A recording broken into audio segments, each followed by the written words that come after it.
Hello students, welcome to class 12 physics chapter number 5 magnetism and matter, and in this video we are going to discuss about the Curie's law. Experimentally it was found that the magnetization of a paramagnetic material is inversely proportional to the absolute temperature T. Curie experienced that magnetization of paramagnetic substance is directly proportional to external magnetic field B0 and inversely proportional to absolute room temperature. We have already discussed about the magnetization, right? That when we put magnetic substance in the paramagnetic substance, the dipole moment that are random, right? But when we apply the external magnetic field, these dipole moment they get aligned along with the external magnetic field. So the more the external magnetic field we provide, the more the torque is created on this dipole moment and it gets aligned along the external magnetic field. So we say that the paramagnetic substance is magnetized. That means what? That means it depends on the external magnetic field. More the magnetic field, more will be the torque provided to the dipole moment. So it is directly proportional to external magnetic field, as well as it is inversely proportional to the temperature. Why?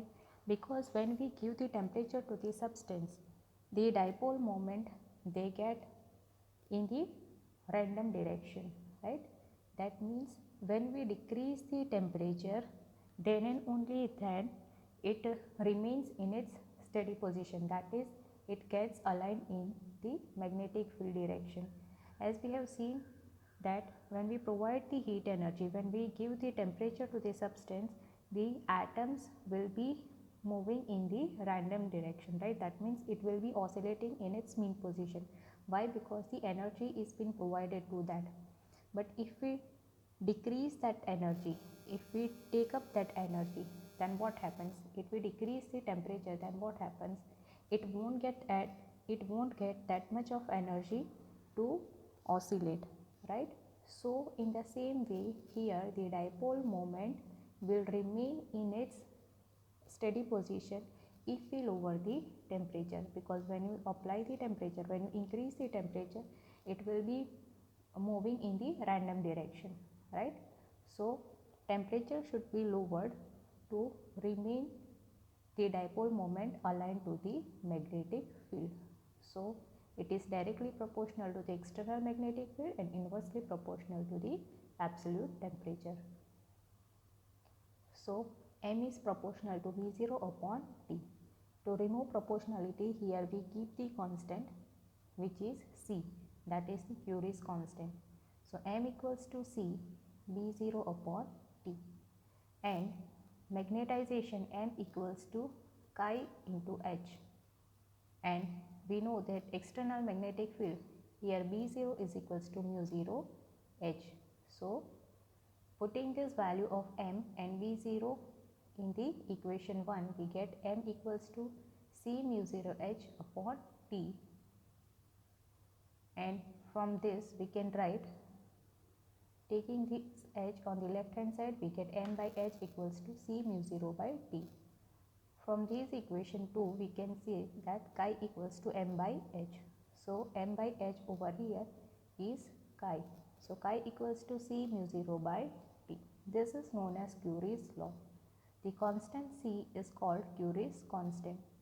For a paramagnetic material, both chi and mu r depend not only on the material but also on the absolute temperature. As the field B0 is increased or the temperature is lowered, the magnetization increases until it reaches the saturation value Ms, at which all the dipoles are perfectly aligned with the field. Beyond this, Curie's law is no longer valid. That means if all the dipole moment are aligned in the direction of the magnetic field, these dipole moments are aligned along the magnetic field by increasing the magnetic field or by lowering the temperature. Once all the dipole moment gets aligned, that means 100% of dipole moment are aligned, then after that, even if we increase the external magnetic field, or decrease the temperature, then there will be no effect on this dipole moment because it is already aligned. So students, you may note down this theory.